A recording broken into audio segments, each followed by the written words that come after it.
Ketika kita dapat masalah, apa yang seharusnya kita ubah? Ya, saya ulangi lagi. Ketika kita dapat masalah, apa yang seharusnya kita ubah? Atau ya, jadi kita kalau ingin mengubah sesuatu sebenarnya kita bisa mengubahnya secara syariat, ya. Kita bisa memilih cara hakikat, tapi nanti yang paling puncak adalah ini tadi nanti mengubah secara ruhaniyah. Jadi mengubah sesuatu secara non dualitas ya, atau cara makrifat. Tapi benarkah demikian cara kita menyelesaikan masalah ya? Apakah masalah itu harus diselesaikan di luar diri kita atau objeknya kita selesaikan atau ada hal lain yang sebenarnya lebih substansi, lebih esensial untuk kita apa namanya kita koreksi. Maka seringkali sangat banyak ya orang-orang ketika dia menyadari atau dia menyelidiki identitas-identitas di dalam dirinya, masalah-masalah hidup itu luruh sendiri. Nah, semakin tinggi kita mengubah, maka yang di bawah-bawah ini akan ikut berubah. Kalau kita dalam tanda petik berhasil meruhani, maka identitas berubah, nilai berubah, keyakinan berubah, kemampuan berubah, perilaku berubah, lingkungan berubah. Kalau kita mengubah identitas-identitas kita, menyelidiki identitas-identitas kita, maka nilai berubah, keyakinan berubah, kemampuan berubah, perilaku berubah, lingkungan berubah, masalah berubah. Nah, ini mengapa saya pakai diagram ini. Ini diagram ini saya kira sangat baik dan lebih praktis untuk kita gunakan sebagai semacam peta bagaimana kita menyelesaikan masalah. Nah, apa pentingnya kita mengetahui hal ini? Kalau kita menyadari bahwa pikiran itu ada jarak dengan aku, nanti kita lebih mudah mengendalikan pikiran atau lebih mudah melampaui pikiran. Dan itulah juga yang akan menjadi sumber masalah atau akan menjadi sumber stres kita itu ya identitas yang paling kuat itu. Saya sering menyebutnya zikir itu di situ. Jadi zikir itu sebenarnya di sini, yaitu mengakses kembali aku ruhaniyah kita. Kalau ini tugasnya mikir, sama namanya fokusnya kepada objek, ya itu level syariat menyelesaikan masalah secara syariat. Sekarang menyelesaikan masalah secara hakikat itu menyelesaikan yang diselesaikan bukan objek masalahnya, diselesaikan melalui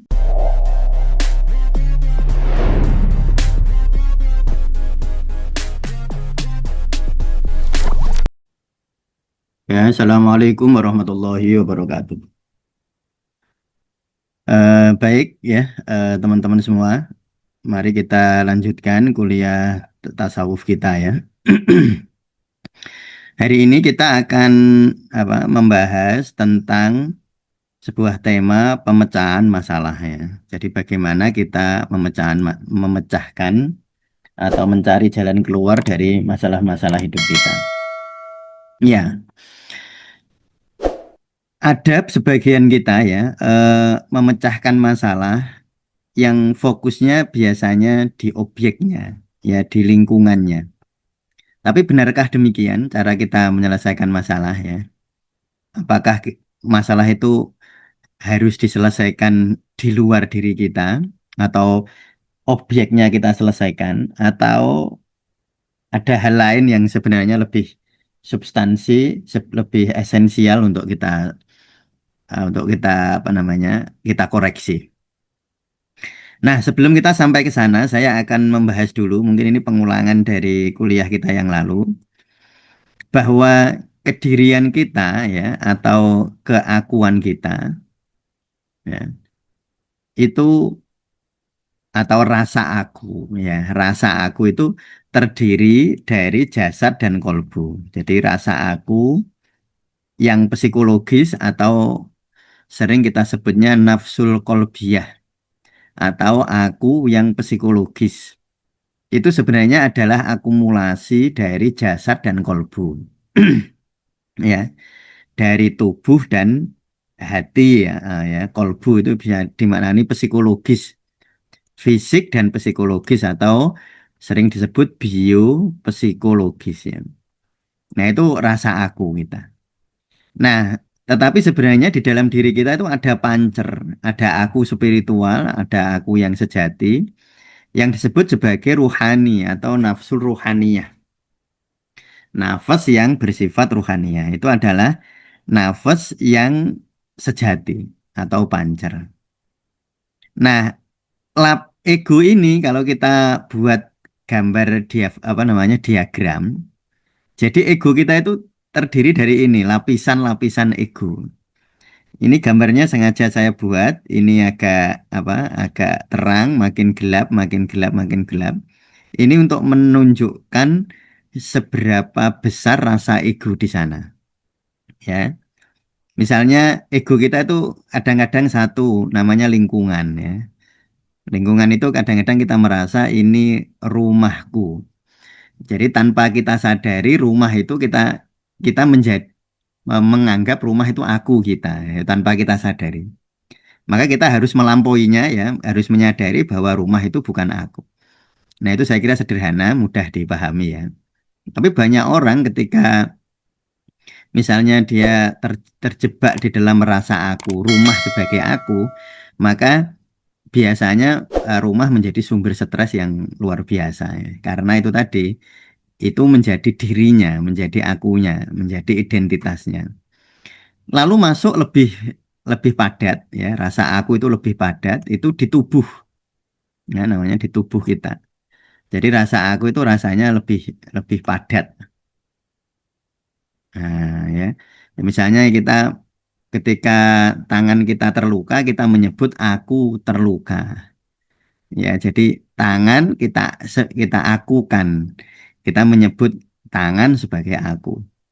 Kita menyebut kaki sebagai aku. Kita menyebut jantung sebagai aku. Kita menyebut ginjal sebagai aku. Sehingga ketika orang jantungnya sakit atau ginjalnya sakit atau livernya sakit, dia menyebutnya aku sakit. Padahal yang sakit bukan akunya. Padahal yang sakit adalah jantungnya, ginjalnya atau livernya atau tangannya atau otaknya bahkan. Jadi aku itu atau tubuh itu juga bisa kita anggap mm, sebagai aku. Tetapi ini tidak terlalu padat ya. Tidak terlalu padat. Lalu pikiran, ya lebih padat lagi itu pikiran. Pertama tadi lingkungan ya, agar teman-teman lebih memahami, saya perlu mengulangnya.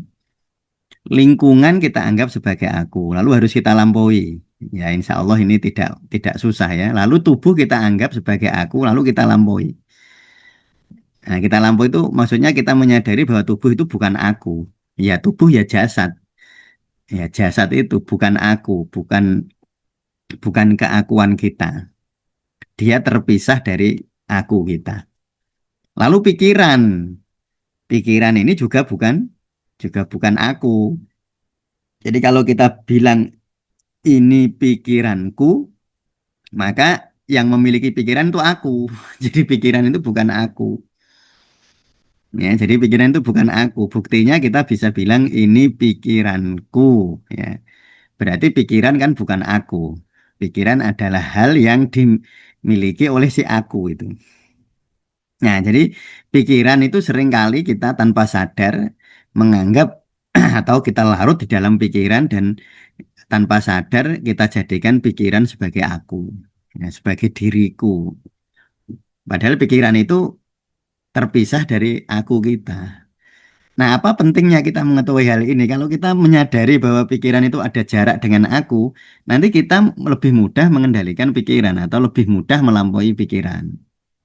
Tapi kalau kita merasa bahwa pikiran itu aku ya siapa terus yang mengubah kan dia kan aku kita. Jadi nggak bisa diubah kalau keakuan kita itu terjebak di dalam pikiran. Jadi pikiran kita anggap sebagai aku. Nah ini juga harus kita lampaui. Kita harus melampaui pikiran ini. Lalu lebih padat lagi itu adalah emosi. Jadi ini keakuan yang lebih padat. Kalau ini renggang ya makin padat memadat emosi. Misalnya atau perasaan ya, misalnya marah. Kita biasanya bilang aku marah, aku sedih. Jadi yang sedih itu aku, padahal yang sedih itu emosi kita. Yang marah itu emosi kita. Jadi ini adalah emosiku. Nah, bukan aku. Ini adalah kemarahanku. Nah, berarti kemarahan itu bukan aku. Jadi kalau saya nyebut ini kemarahanku, ya, marah berarti bukan aku, karena itu yang sesuatu yang kita miliki, bukan keakuan kita. Nah, kalau kita bisa merasakan seperti itu, ya, bisa menjaga jarak antara aku dan emosi, maka ya aku akan lebih mudah untuk melampauinya, ya, akan lebih mudah untuk melampauinya. Selanjutnya lebih padat lagi itu keinginan. Nah, kita sering menganggap bahwa keinginan itu aku kita, padahal keinginan itu sesuatu di luar diri kita. Maka kalau kita bilang aku ingin, ya, aku ingin makan misalnya, aku ingin makan, sebenarnya yang ingin itu ya bukan keakuan kita, yang ingin itu sesuatu di dalam diri kita atau dalam bahasa tasawuf itu syahwat kita. Jadi syahwat, ya. Ada namanya hawa. Ya, hawa itu apa namanya? Hawa itu semacam keinginan, karo syahwat itu rasa rasa memiliki. Nah, itu syahwat. Jadi keinginan juga sering kita anggap sebagai aku. Lalu tentu saja yang paling padat itu aku itu sendiri. Jadi aku sebagai suatu identitas. Misalnya aku Mustamir, aku seorang terapis, aku, nah itu sudah menjadi identitas, ya. Nah, itulah aku yang paling padat, identitas. Dan manusia itu punya identitas banyak sekali. Misalnya ada saya misalnya, ya, identitas sebagai seorang ayah, identitas sebagai seorang suami, identitas sebagai seorang anak, identitas sebagai tetangga, identitas macam-macam. Identitas manakah yang paling kuat di dalam diri kita?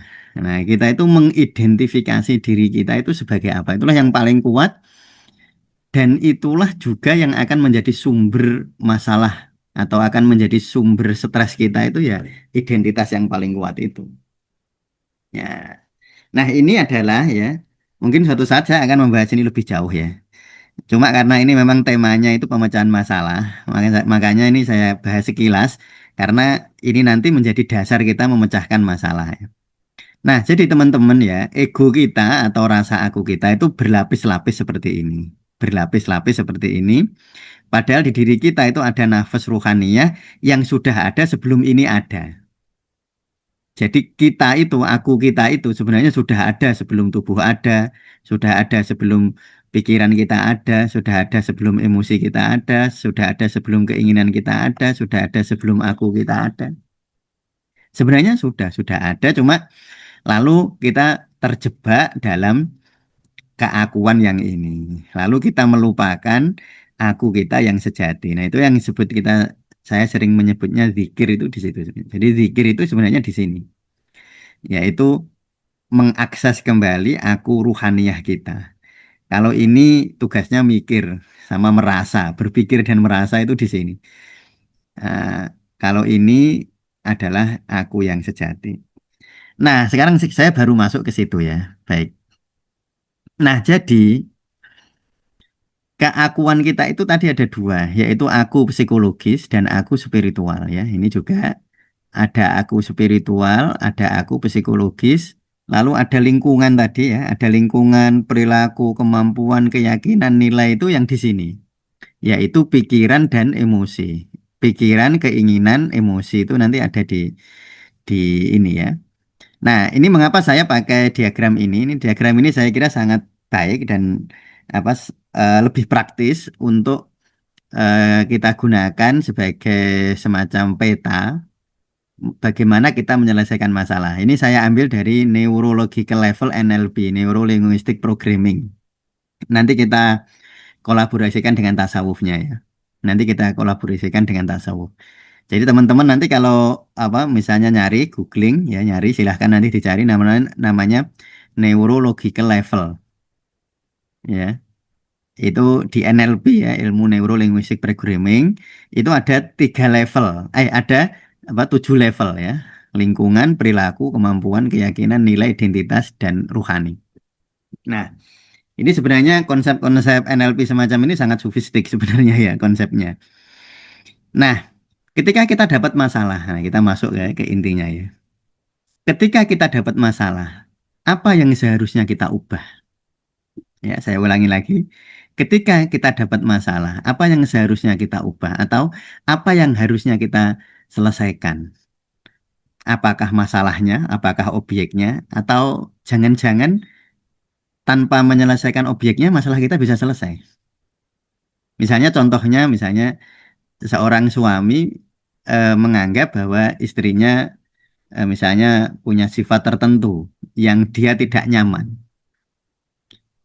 Pikiran banyak orang ya itu menduga bahwa kita akan selesai, masalah saya selesai jika istri saya berubah. Artinya kita mengubah ketika dapat masalah, fokus kita adalah di lingkungan, di luar diri kita, di sini ini tadi. Kita menyelesaikan masalah di luar diri kita. Jadi fokusnya nanti ya mengubah istrinya.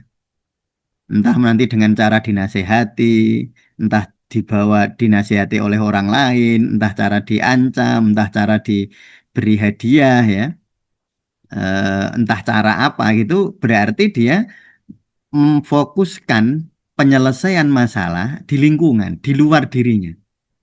Maka ini adalah cara objek. Jadi mengubah objek. Jadi yang diubah apa? Yang diubah objeknya. Itu menurut itu level paling rendah. Jadi penyelesaian masalah itu level paling rendah itu level lingkungan. Mau menyelesaikan yang mau diselesaikan lingkungannya. Mengubah dunia di luar dirinya. Misalnya kita menganggap misalnya eh, karyawan kita misalnya malas gitu. Kita menganggap itu ya. Nah, kita menganggap karyawan kita malas. Lalu kita memfokuskan perubahan agar karyawan saya tidak tidak malas. Kita fokuskan merubah karyawan itu. Nah, kita fokuskan mengubah karyawan itu. Artinya kita memfokuskan perubahan itu dari lingkungan. Entah dengan cara bonusnya dikurangi, entah dengan cara ini tidak salah benar ya teman-teman ya. Semua benar. Jadi langkah-langkah itu ada benarnya maksud saya ya, ada benarnya. Jadi jangan terus bilang itu berarti salah. Enggak, itu enggak salah, tetapi levelnya di sini. Sehingga nanti kita jadi tahu, oh, saya mengubah itu ternyata saya ngerubahnya di level ini. Ternyata saya ngerubahnya di level ini. Ya, jadi eh, level pertama dan yang paling dasar itu maksudnya paling bawah, paling tidak powerful, paling tidak berpower ya. Nanti semakin naik ini powernya semakin kuat. Jadi semakin naik ketika masalah kita ubah dengan perubahan di level-level yang lebih tinggi itu powernya jauh lebih kuat. Ya. Itu lingkungan pertama ya. Jadi yang kita kita ubah lingkungannya. Lalu yang kita ubah yang pertama adalah perilaku. Ya, perilaku kita yang kita ubah ini ya. Perilaku kita yang kita ubah. Oh, jadi ketika kita ingin mengubah sesuatu, kita fokus kepada perilaku, tindakan-tindakan tubuh atau tindakan-tindakan jasadiah. Misalnya, biasanya saya bangun tidur jam 6, sekarang saya bangun tidur jam 5. Kita mengubahnya di level perilakunya. Itu tentu baik, sangat baik ya. Tetapi ini masih di level yang nomor 2 dari bawah. Jadi yang paling bawah itu kita berusaha mengubah lingkungannya. Lalu yang kedua kita berusaha mengubah perilakunya. Ini sudah sangat baik. Lalu yang ketiga kita mengubah kemampuan kita, kemampuan public speaking, kemampuan melakukan ini, kemampuan melakukan itu. Kalau terapis ya kemampuan melakukan terapi. Ini sangat sangat baik seperti itu. Tetapi itu masih di dalam saya menyebutnya cara syariat. Jadi masih fokusnya di objek. Nah, fokusnya itu masih di sini, di tubuh dan lingkungan. Kemampuan-kemampuan apa eksternal atau kemampuan-kemampuan yang bisa diukur secara fisik, kemampuan-kemampuan itu kita tingkatkan, perilaku kita ubah. Kita ingin mengubah lingkungan, itu sangat baik. Tetapi kita harus memaklumi bahwa itu adalah perubahan-perubahan di level-level yang lebih rendah sebenarnya. Ya, jadi ini mengubah sesuatu secara syariat, secara syariatnya. Jadi kalau misalnya seseorang punya anak yang menurut dia bermasalah, pertama dia mengubah perilakunya, mengubah lingkungannya dengan menasihati anaknya, pokoknya fokusnya anaknya berubah. Lalu agak lebih baik dia memberi contoh misalnya anaknya biar belajar ya dia belajar ya, memperlihatkan kepada anak belajar. Lalu diperlihatkan kemampuannya tentang belajar kepada si anak. Nah, itu perubahan itu adalah perubahan di level lingkungan, level perilaku, level kemampuan. Nah, dia mengubah sesuatu yang fokusnya objek. Jadi mengubah objek. Namanya ini perubahan secara syariat. Ingin mengubah nasib hidupnya, ingin mengubah hidupnya secara syariat. Ini syariat jangan dimaknani secara fikih ya. Ini syariat dalam makna tasawuf, yaitu tentang pola-pola jasadiah. Ya, jangan dimaknani syariat secara fikih ya. Nah, lalu yang jauh lebih indah sebenarnya dan powernya jauh lebih kuat, kita bukan mengubah objek, tetapi kita mengubah subjek. Subjek itu aku psikologis, rasa aku psikologis. Jadi di sini nih, yang kita ubah adalah pikiran, emosi, dan keinginan kita. Dan rasa aku. Nah, ini puncaknya nanti di situ. Ya. Nah, ini di NLP hal-hal semacam ini sangat fundamental ya diajarkan sehingga ini sangat baik juga jika kita kolaborasi dengan apa teknik-teknik kesufian ya di dalam praktek nanti itu. Ya. Jadi teman-teman sebagai calon praktisi harus memahami ini sehingga nanti ketika teman-teman menghadapi atau dimintai tolong untuk menyelesaikan suatu masalah, teman-teman tahu petanya. Tahu petanya. Oh, kalau begitu berarti perubahannya di sini. Oh, kalau begitu berarti perubahannya harus di sini. Oh, kalau baru begitu perubahannya masih di sini. Bukan harus di sini ya, masih di sini. Berarti semakin ke sana, semakin dalam, semakin luar biasa sebenarnya ya. Nah, lalu ini tadi kita mengubah sesuatu di level syariatnya atau di level gerak-gerak jasadiahnya atau sangat objektif. Sederhananya mengubah sesuatu yang fokusnya mengubah objek. Jadi kalau yang dirasa masalahnya di anak, yang diubah harus anaknya. Kalau dia merasa yang bermasalah rezekinya, yang diubah harus rezekinya. Kalau dia yang bermasalah hubungannya dengan orang lain, yang diubah harus orang lain. Nah, gitu itu namanya fokusnya kepada objek. Ya, itu level syariat menyelesaikan masalah secara syariat. Sekarang menyelesaikan masalah secara hakikat. Itu menyelesaikan yang diselesaikan bukan objek masalahnya. Diselesaikan melalui pelampauan terhadap aku psikologis ya ini. Pelampauan terhadap aku psikologis di level pikiran, emosi, dan keinginan. Maka di situ misalnya ada orang punya masalah, misalnya ini kita kasih contoh masalah anak. Sebelum kita masuk ke sini ke menyelesaikan masalah secara syariat, secara objek ya, mau menyelesaikan objeknya, kita muhasabah dulu, masuk ke dalam diri kita dulu sebelum keluar. Nah, ini kan di luar ya, ini sangat di luar ini tubuh dan lingkungan ini luar, di luar diri kita atau di luar nafas kita, di luar keakuan kita. Nah, kita bertanya, mengapa saya harus mengubah anak saya?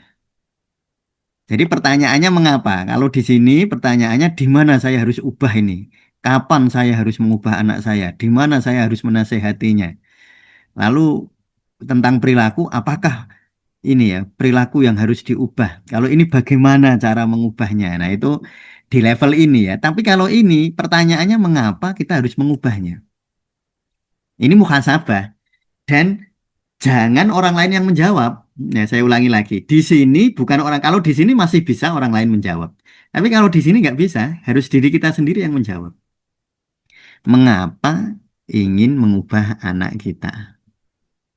Misalnya jawabannya agar dia menjadi orang sukses, misalnya ya. Lalu kita bertanya lagi, mengapa kita ingin anak kita sukses? Ya agar nanti begini, begini, begini. Terus nanti tanya mengapanya.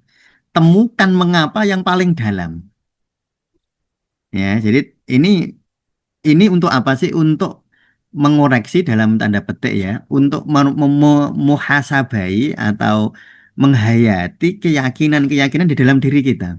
Karena seringkali, misalnya begini kalau saya tanya, misalnya kita ingin anak kita sekolah di tempat tertentu.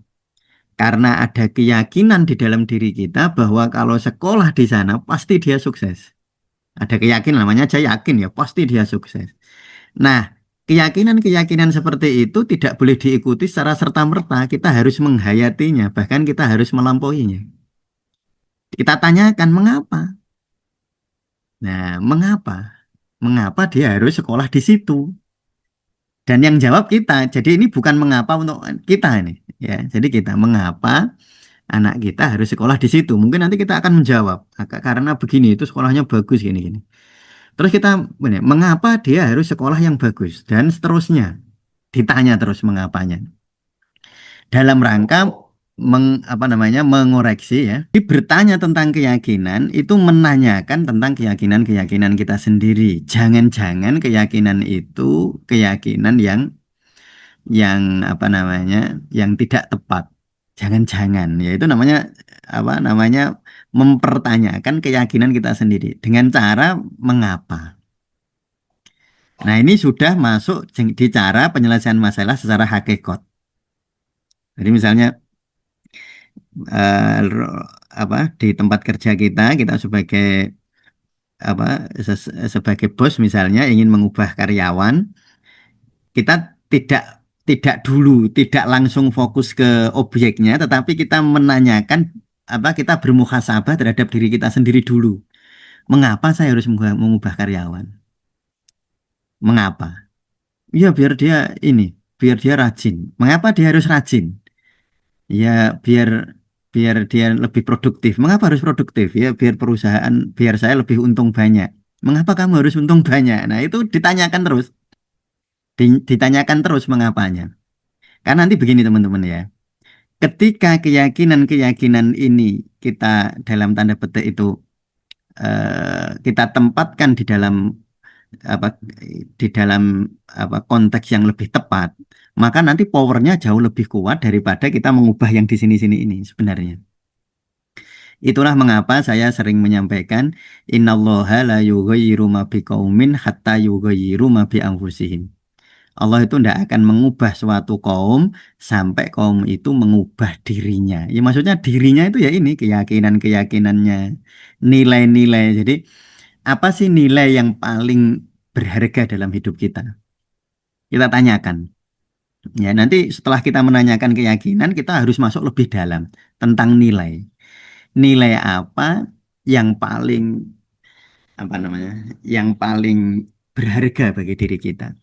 Mungkin sebagian kita nilai yang paling penting kejujuran. Mungkin sebagian dari kita nilai paling penting itu apa namanya ke apa namanya kesetiaan. Nilai yang paling penting itu mungkin adalah kerja keras dan seterusnya. Itu kita harus memahami nilai-nilai yang nilai-nilai yang kita pegang teguh itu nilai yang mana. Nah, kadang-kadang sumber-sumber masalah di bawah itu sebenarnya karena nilai-nilai yang kita pegang itu nilai-nilai yang tidak sesuai. Keyakinan-keyakinan yang kita pegang teguh mungkin keyakinan-keyakinan yang tidak sesuai lagi. Misalnya contohnya begini, ya ini tidak untuk anu ya apa namanya eh eh, menyudutkan satu profesi tertentu ya tidak ya. Jadi misalnya ada orang merasa dia itu punya keyakinan, sebenarnya dia itu sangat yakin bahwa kalau anaknya jadi sesuatu, maka anaknya pasti sukses. Dia yakin di situ, padahal mungkin enggak. Ya kan keyakinan itu kan keyakinan yang harus dikoreksi sebenarnya. Misalnya tadi kita berharap anak kita malas belajar. Ternyata itu muncul dari keyakinan kita bahwa anak saya harus belajar karena kalau dia rajin belajar dia akan masuk ke fakultas tertentu. Kalau dia masuk ke fakultas tertentu dia pasti sukses. Keyakinan kita. Padahal mungkin keyakinan kita nggak pas. Mungkin perubahan zaman ya. Jadi mungkin apa fakultas-fakultas tertentu dulu itu begitu luar biasa. Mungkin sekarang jurusan-jurusan tertentu tidak lagi sepenting dulu. Itu bisa jadi. Jadi keyakinan-keyakinan kita belum tentu keyakinan-keyakinan yang sesuai dengan perkembangan zaman. Oleh karena itu kita harus apa menyelidiki ya itu lebih tepat ya menyelidiki keinginan-keinginan kita sendiri. Perlu diselidiki itu keinginan atau keyakinan ya bukan keinginan ya keyakinan-keyakinan kita itu kita selidiki. Nah, sehingga ketika kita menyelidiki itu nanti suatu saat, oh iya, iya, ternyata ya tidak harus di jurusan itu dia bisa bahagia, itu bisa sukses. Mungkin bisa akhirnya dia nanti melihat anaknya jadi tidak masalah sebenarnya. Karena mungkin masalah itu dilihat bersumber dari keyakinan tadi. Jadi keyakinan bahwa orang itu harus harus masuk ke sekolah jurusan ini. Harus ya. Dia yakin karena itu dia yakin kalau masuk ke jurusan itu dia bahagia. Dan untuk itu dia harus pintar matematika, misalnya gitu. Ternyata anaknya itu ya senangnya bukan matematika, senangnya gambar atau senangnya bernyanyi, senangnya menari misalnya. Cuma itu kan terus jadi masalah kalau keyakinan ini begitu. Kalau keyakinan, wah dia nggak pintar matematika ya nggak sukses. Nah, ternyata nanti kalau keyakinan kita diubah, kan jadi kita tidak melihat bahwa anak si kita kalau menari, menyanyi atau melukis ternyata itu juga bisa baik. Ya, akhirnya kan jadi nggak masalah. Jadi itu ya kita perlu menyelidiki keyakinan-keyakinan kita, lalu menyelidiki nilai-nilai yang ada di dalam diri kita. Ya, menyelidiki nilai-nilai yang ada di dalam diri kita. Nilai apa yang paling kita pegang teguh? Misalnya nilai kejujuran, nilai apa namanya kesetiaan, nilai kerja keras atau apa itu nanti kita lihat nilai-nilai itu. Nah, jangan-jangan nilai yang kita anggap benar itu dalam situasi tertentu sebenarnya tidak harus demikian. Nah, itu ya. Ya, jadi kita kalau ingin mengubah sesuatu sebenarnya kita bisa mengubahnya secara syariat, ya. Kita bisa memilih cara hakikat, tapi nanti yang paling puncak adalah ini tadi nanti mengubah secara ruhaniyah. Jadi mengubah sesuatu secara non dualitas ya. Atau cara makrifat. Cara makrifat itu apa? Oh ya ini masih kelewat ya. Jadi keyakinan, nilai dan identitas kita. Kadang-kadang begini ya. Kita itu melihat sesuatu itu masalah bukan karena masalah tetapi karena identitas kita, ego kita yang terlalu kuat.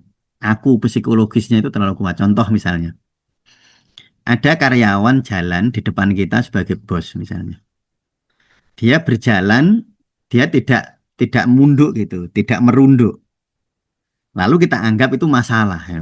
Lalu kita memberi nilai atau me- memberi label kepada karyawan itu tidak sopan. Lalu kita berusaha mengubahnya. Oh, mengubah dia dinasihati atau apa. Kita mengubah perilaku kita, memberi contoh. Kita mengubah kemampuan cara kita menasihati dan seterusnya. Tetapi ternyata kita menganggap karyawan itu tidak sopan. Itu ternyata karena kita mengidentifikasi diri kita sebagai bos tadi. Ternyata perasaan bahwa kita bos itulah yang membuat melihat karyawan ini bermasalah. Jadi bermasalahnya dia sebenarnya bukan di dia, bukan di karyawannya, tetapi di identitas kita yang merasa punya masalah itu. Maka seringkali sangat banyak ya orang-orang ketika dia menyadari atau dia menyelidiki identitas-identitas di dalam dirinya, masalah-masalah hidup itu luruh sendiri. Masalah itu luruh, luruh itu artinya jadi nggak masalah gitu. Walaupun objeknya nggak berubah. Itu jika kita semakin tinggi level yang kita ubah. Jadi kayak tadi misalnya ketika dia menyadari ya itu kan dia nggak sopan kan ya menurut saya. Dia nggak sopan itu karena saya mengidentifikasi diri saya itu bos. Lalu identifikasi ini saya sangat kuat sehingga ketika ada karyawan jalan di depan kita, dia tidak nunduk, lalu kita memberi dia label dia tidak sopan. Padahal mungkin dia ya tidak bermaksud begitu ini karyawannya. Nah coba ya kalau kita bisa mengubah sampai di level ini itu luar biasa. Nanti yang ke bawah itu biasanya ikut berubah. Jadi kalau yang diubah ruhaninya, ya ini nanti saya akan bahas di lain waktu ya kalau yang ruhani ini. Ya karena ini konsep yang sangat mendalam, yang tentang ruhani atau menyelesaikan masalah secara makrifat ya, secara hukum non dualitas itu sangat mendalam. Nah ini kita akan bahas di lain waktu semoga ya. Nah semakin tinggi kita mengubah, maka yang di bawah-bawah ini akan ikut berubah. Kalau kita dalam tanda petik berhasil meruhani, maka identitas berubah, nilai berubah, keyakinan berubah, kemampuan berubah, perilaku berubah, lingkungan berubah. Kalau kita mengubah identitas-identitas kita, menyelidiki identitas-identitas kita, maka nilai berubah, keyakinan berubah, kemampuan berubah, perilaku berubah, lingkungan berubah, masalah berubah. Kalau kita mengubah nilai, maka keyakinan akan berubah, kemampuan berubah, perilaku berubah, lingkungan berubah, objek berubah, dan seterusnya.